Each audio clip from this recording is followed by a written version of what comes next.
In a world where lies are a currency, Superman reminds us that authenticity is priceless. Sincerity is woven into the very fabric of his heroic being, and what made him really resonate with me is the reason behind why he strives to be the symbol of hope. He wants to make his parents proud. They sent a message along with me. That message is why I do what I do.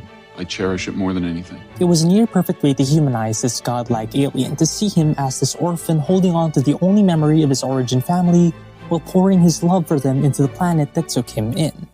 But when the truth of his legacy was finally revealed, it turned the whole world against him.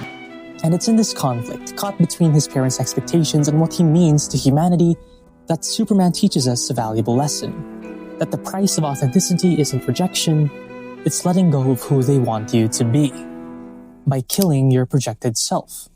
So, with Big Blue, we'll explore how he does this through 4 simple steps, and ultimately prevails with an even stronger sense of what it means to be true. Starting with Step 1. Identify the projected self. The projected self is a version of you built to meet expectations, a mask shaped by validation, praise, and the desire to belong. Sometimes it's not even a conscious choice. You absorb an idea of who you should be, and then spend years trying to live up to it. For James Gunn's Superman, that version may have begun the moment he heard his Kryptonian parents' message. We have searched the universe for a home where you can do the most good and live out Krypton's truth. Their words weren't just advice, they were a mission. This Superman talks about it with so much conviction that it's clear this message is part of his very core. He honors his parents' memory, finds comfort in their words, and lets them remind him that no matter how hard the battle, who he's meant to be is worth every sacrifice. He carries their expectations like a compass. But the danger of building your identity on an incomplete truth is that one day, the full story might break you. So before it does, you need to identify who your projected self is. And to do this, you have to name it and trace its origin. Is it a career they want you to pursue, the role you play in your family, or the image you curate online? And if so, where did it begin? Was it your parents' pride, a mentor's approval, or a dream everyone said you should chase? Because you can't put this version of yourself to rest if you don't recognize it in the first place. But once you have, you'll be ready for the next step. Step 2. Acknowledge the damage. Do us proud, our beloved son. Rule without mercy. When the truth about his parents' message was revealed, Superman's identity cracked. The heroic symbol people admired now looked, to many, like a lie, a threat. Every act of kindness was suddenly reinterpreted as manipulation, and the trust he'd spent years building collapsed in a single moment. But the deeper damage wasn't in public opinion, it was inside him. This mission he dedicated his life to, the thing that gave every battle meaning, was rooted in a legacy he now couldn't accept. And no matter how many lives he'd saved, a part of him now wondered, was I ever really living my truth? Or was I just carrying their dream? Living through your projected self often works, but only for a while. It can bring admiration, comfort, even stability. But every win you collect while wearing that mask comes with a hidden cost.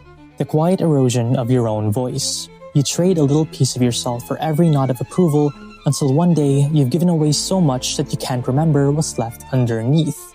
And that's the real turning point. Because once you see the cracks, once you realize how much of your life has been built on something you don't fully believe in, you can't go back to pretending it's solid. The only way forward is to let that version of you die. Which brings us to the most part people avoid, because it feels like stepping into a void. Step 3. Grieve the illusion. The death of a projected self isn't metaphorical, it feels like an actual loss. And with any loss comes grief. Superman's grief wasn't loud. It didn't happen in public, under the flash of cameras or the scrutiny of headlines. It happened quietly, back on the Kent farm. The place where the weight of the cape could temporarily come off his shoulders. The place where he could be Clark, not Superman. He wasn't just deciding what to do next, he was mourning the man he thought he was, and the parents he thought he had. Letting go of the belief that their vision was pure meant letting go of the light he'd always seen them in. It wasn't just an identity shift, it was letting go of the part of him that felt like home. Grieving your projected self is dangerous because it leaves you exposed. Without the mask, you're face to face with a void you've never had to fill on your own. And in that emptiness, the temptation is strong to rebuild the same image you've just dismantled. Not because it's real, but because it's familiar. If you can resist that urge, if you can sit with the discomfort instead of rushing to cover it, you create the space for something far more powerful to take root. The space for a self that isn't shaped by expectation, but by choice. And that choice is the heart of the final step. Step 4. Live the unfiltered you. This is a return to self, not the self you inherited, not the one you performed, but the one you choose to be. Living unfiltered doesn't mean you have every answer. In fact, it often starts in confusion. Without the mask, you may question who you are, what you stand for, and whether you have the strength to live without the safety net of other people's approval. Superman wrestled with this too.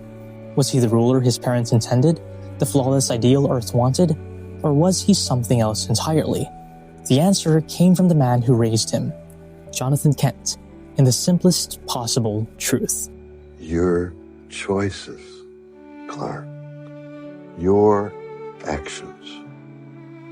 That's what makes you who you are. And that's the difference. Superman doesn't save lives because he's told to. He's not a symbol of hope because the world believes in him. He's a symbol because even when the world turns its back, he still chooses to do what's right. His authenticity doesn't depend on their approval, it depends on his conviction. For us, living unfiltered means the same thing. Following what genuinely matters to you, acting without the need to impress, and choosing your path even when it costs you comfort, safety, or belonging. Because in the end, the price of authenticity isn't losing people, opportunities, or status. It's surrendering the person they wanted you to be. And once you've paid it, you gain something far greater. A life that's finally your own. The scariest thing about being real isn't the backlash. That fades. The real cost is letting go of the version of yourself the world expected, even when that version felt safe. Superman could have stayed there, hidden in the comfort of what others wanted him to be. But with the values his foster parents gave him, he chose the truth over image. And maybe we all have someone like that. People who remind us who we are when the world tries to decide for us. Because authenticity isn't living up to their belief in you. It's becoming someone you can believe in.